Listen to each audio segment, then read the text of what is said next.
लोग काम करेंगे। लेकिन अभी देखा जा रहा है कि जितना भी विधायक हो, आदिवासी विधायक हो, ये चुप है।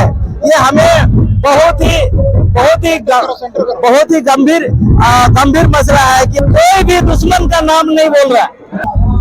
बैठने के बाद भी उनको पेशा कानून के लिए नहीं बोलता है, सरना धर्म कोड के लिए नहीं बोलता है, नगर निगम निरस्त करने के लिए नहीं बोलता है। एक बात हम पूछते हैं, आप भी मुखिया महोदय हैं, आपको भी किसी ने वोट दिया तो आप मुखिया बन गए। अभी हम लोग देख रहे हैं कि तमाम यहाँ के राज्य में 28 विधायक जो रिजर्व सीट से जीतते हैं, जो कि 27 सरकार में है।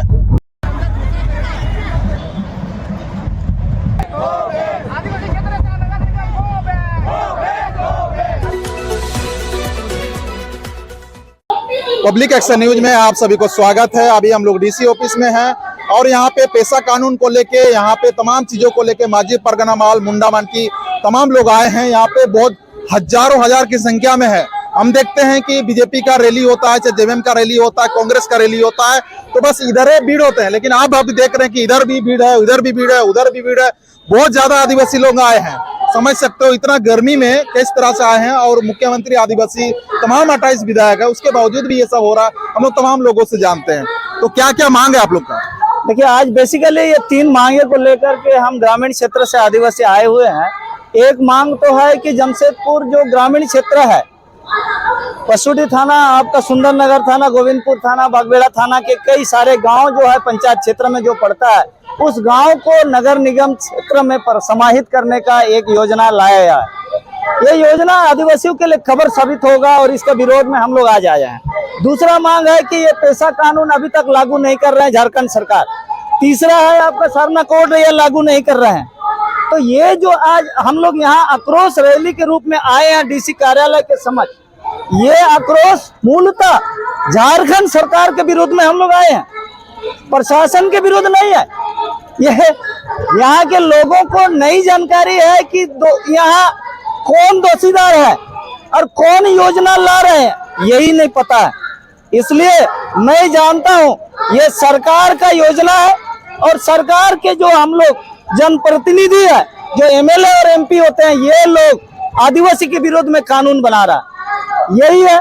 इसलिए यहाँ पर हम लोग को, मैं विशेष करके जो झारखंड मुक्ति मोर्चा के जनप्रतिनिधि है, वही तो रिजर्व सीट से जीते हुए हैं और वही रिजर्व सीट से आदिवासियों का अस्तित्व को समाप्त कर रहा है और आज वो विधायक चुप है। तो दोषीदार वही है ना, दोषीदार विधायक है, दोषीदार जेएमएम है, दोषीदार हेमंत सोरेन है, यही ना, यही मेरे को पता चल रहा है। बिल्कुल तमाम चीजों को हम लोग जानते हैं कि एक यानी कि देश में रिजर्व सीट है जो कि 28 रिजर्व सीट है, उसमें से अभी 27 सरकार में है। और उसमें से हम लोग जानते हैं कि ये भी वोट दिया, ये भी वोट दिया, ये भी वोट दिया। लेकिन वोट देने के बाद भी ये लोगों को यहाँ पे आना पड़ रहा धूप में। आप समझ सकते हो यह आदिवासी को बोका बनाया जा रहा है कि किस तरह से किया जा रहा है। तो हमको क्या लगता है, आप भी वोट दिए, तमाम लोग यहाँ 18 साल से ऊपर है, सभी वोट दिए हैं, है ना, सरकार बनाए हो। जिस सरकार को है वो सरकार, या विधायक आया नहीं है बेचारा, ये लोग तमाम अलग अलग विधानसभा से है, विधायक आया नहीं है, सरकार माननीय मुख्यमंत्री हेमंत सोरेन है, उसके बावजूद, उसके बाद टीएससी भी आप ही का है। जी बिल्कुल। उसके बाद इस तरह से आप लोग क्यों इस तरह से आ रहे हैं, समझ में नहीं आ रहा। देखिए, आदिवासी आज कब्र में डूबने वाले हैं या विलुप्त होने वाले हैं। ना एमएलए को गरज है, ना टीएससी के कोई सदस्य को फिक्र है। यहाँ पर बड़ा दुर्भाग्य है कि आदिवासी हम जो आए हैं, आज हम लोग में से कई लोगों को मालूम नहीं है कि इसका दोषीदार कौन है। कई लोग, 90% लोगों को मालूम नहीं है कि किसके योजना, किसने बनाया योजना और किसके वजह से हम मरने वाले हैं, ये जानकारी नहीं है पूरे समूह को।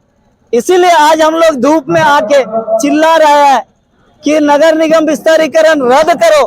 कौन रद्द करेगा? डीसी नहीं, ये तो हेमंत सोरेन रद्द करते, लेकिन हेमंत सोरेन को कोई मतलब नहीं है। सिरमटोली गए, करंगुरु गए, लुगुबुरु गए और आप आदिवासी को नगर निगम में समाहित करके आदिवासियों को खत्म करेगा।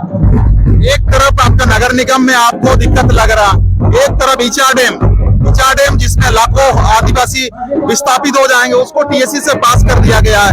एक तरफ नगड़ी है ना, उसमें भी आदिवासी को कई जमीन खेती योग्य जमीन जा रहा, तो सभी तो आप ही का आदिवासी, आप ही का हेमंत सोरेन कर रहे हैं, तो इसमें विरोध किस प्रकार का आप लोग करेंगे, कैसे उभरेंगे ये आदिवासी सरकार से? देखिए बहुत मुश्किल है। आज जो हम लोग विरोध कर रहा है, हम लोग सब माल खाने वाले लोग हैं, इसीलिए अभी तक जितने लोग भी बोल रहे हैं वहां से कोई भी दुश्मन का नाम नहीं बोल रहा, कौन दोषीदार है नाम नहीं बोल रहा वहां से, ना ही यहाँ पर जो आपका चैनल में बाइट दे रहा है ये भी नाम नहीं बता रहा, तो लोगों को कैसे पता चलेगा कौन है दुश्मन?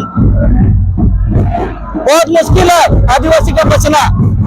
अब आदिवासी का बचना मुश्किल है क्योंकि आदिवासी के साथ दुश्मन है और दुश्मन का नाम लेना नहीं चाहता है, क्योंकि सब हम लोग बिके हुए हैं। हमारा यहाँ पर सब माझी परगना लोग भी मंत्री के साथ बैठता है और मंत्री के साथ बैठने के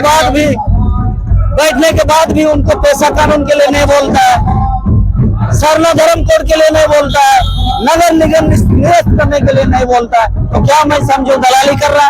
एक बात है, पैसा को लेकर के रघुवर सरकार भी बोल रहे हैं, क्या नहीं, रघुवर सरकार तो नहीं है, रघुवर दास बोल रहे हैं, मनेने रघुवर दास जी, वो भी बोल रहे हैं कि लागू करो, बीजेपी भी बोल रहे हैं, तमाम हाईकोर्ट भी बोल रहे हैं, केंद्र भी बोल रहा है, फिर माननीय हेमंत सोरेन को इसमें दिक्कत क्या है? दिक्कत यही है कि आदिवासी के हाथ में 16,000 गांव में पावर आएगा, वो पावर यदि आदिवासी के गांव में आएगा तो हेमंत सोरेन क्या करेगा? सवाल यही पर अटका हुआ है, गांव वालों को पावर देना नहीं चाहता है हेमंत सोरेन, और आज गांव वालों को बर्बाद करना चाहता है हेमंत सोरेन। ये बात सच्चाई है, 24 कैरेट का सत्य है। तो आप अभी यहाँ तमाम आपका जनता जो तमाम आप लोग आए हैं, वो सभी जनता को क्या मैसेज देंगे? संदेश यही देंगे कि दुश्मन को पहचानिए, दुश्मन हमारे साथ है, हमने उसको बड़ा किया, हमने उसको जिताया, वही है दुश्मन। आप दुश्मन को पहचानोगे तो जीतेंगे, यही है मैसेज।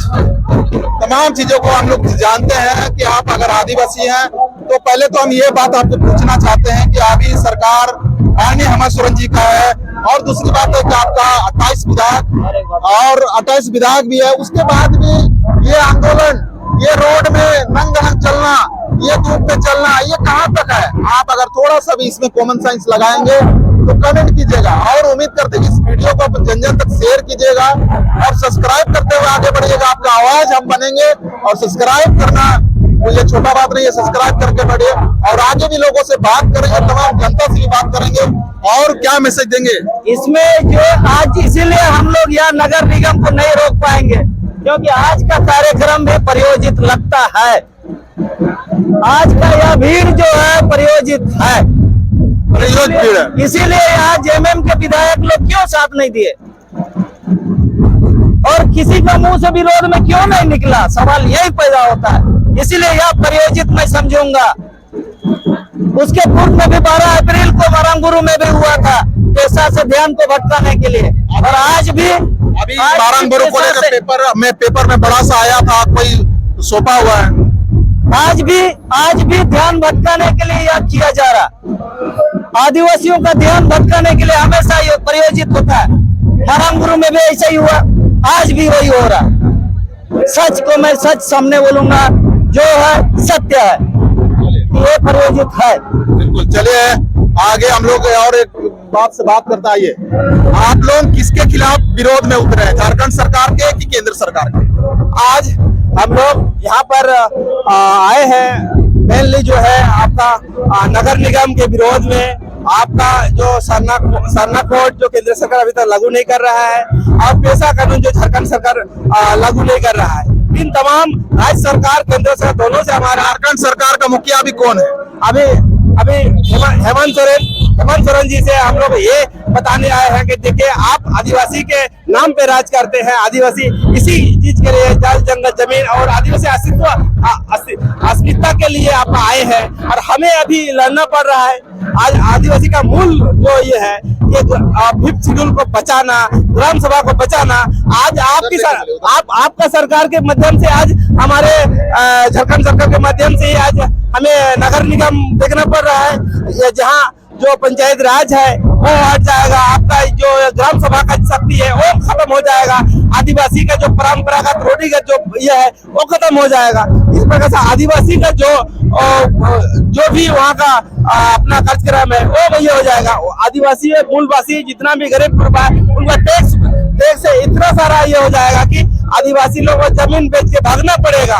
इसलिए हमें एक पेड़ काटने के लिए परमिशन लेना पड़ेगा, अपना जमीन पे घर बनाने के लिए परमिशन लेना पड़ेगा। झारखंड जैसे राज्य में शेड्यूल एरिया में ये हम लोग बर्दाश्त नहीं करें, इसीलिए हम लोग यहाँ आए हैं। एक बात हम पूछते हैं, आप भी मुखिया महोदय हैं, आपको भी किसी ने वोट दिया तो आप मुखिया बन गए। अभी हम लोग देख रहे हैं कि तमाम यहाँ के राज्य में 28 विधायक जो रिजर्व सीट से जीतते हैं, जो कि 27 सरकार में है ना। उसके बाद आदिवासी मुख्यमंत्री यानी कि माननीय हेमंत सोरेन जी है। आदिवासी का 28 विधायक, टीएससी आपका है 28 विधायक, वो 27 सरकार में है, माननीय हेमंत सोरेन है। तमाम चीजों को हम लोग देख रहे हैं और आदिवासी इतना सारा लोग है, राजनीतिक पार्टी भी इतना भीड़ लेके नहीं आते हैं, है ना। थोड़ा सा वहां आते हैं, थोड़ा सा बीजेपी योजना में, लेकिन आपका इधर इतना लोग है, उधर उतना लोग है, उधर उतना लोग है, इतना लोग आप लोग आ गए हैं। आपका विधायक, आपका सरकार, आपका वो सरकार, ये समझ में नहीं आ रहा है, ये हमें को समझ में नहीं आ रहा, बता दीजिए। वही तो विडंबना है कि आज हमने ये सरकार को हम ही लोग ने चुना है। अब बहुत ही एकदम तन मन धन और बहुत ही विश्वास के साथ दिखाया कि इस बार अगर आएगा तो निश्चित रूप से आदिवासियों के मुद्दा को हल करने के लिए आएगा, हमारे एक बचाव के लिए हो, हमारे आदिवासी का जो भी पेशा कानून है, सरना कोड है, ऐसे मुद्दों पे मुखर होके पहले काम करेंगे। लेकिन अभी देखा जा रहा है कि जितना भी विधायक हो, आदिवासी विधायक हो, ये चुप है। ये हमें बहुत ही गंभीर मसला है कि आज हमें जिनको इस ये कानून को बनाने के लिए, आदिवासी संरक्षण के लिए जिसको बनाया हम लोग बनाए हैं, उन लोग अभी चुप है। इसीलिए आज एक युवा साथी, एक आदिवासी मूलवासी लोग यहाँ उठ के आया है। आने वाला दिन अगर इस प्रकार का हमें आदिवासियों का मामला को विधानसभा में सरकार हल नहीं करती है तो हम लोग पूरा सदन तक हम लोग भी जाएंगे और राज्य में और ये सरकार को जगाने का काम करेंगे। इसी के साथ हम लोग देखते हैं कि तमाम चीजों को लेके आदिवासी उग्र तो होते हैं, लेकिन विधायक को बदल नहीं पाते हैं। वोट क्या चीज है, किसको देना है, किसको देना है, किसको देना है, समझ में नहीं आता है। यहाँ सिर्फ दो पार्टी राज करते हैं, बीजेपी, एक जेएमएम, थर्ड पार्टी आ ही नहीं पाते हैं। तमाम चीजों को लेके आप लोग क्या बोलते हैं, कमेंट कीजिएगा। आगे वीडियो मुलाकात करते हैं, इसलिए सब्सक्राइब बटन दबाइए और इसी के साथ अगला पब्लिक एक्शन न्यूज में बने रहने के लिए आप सभी को धन्यवाद।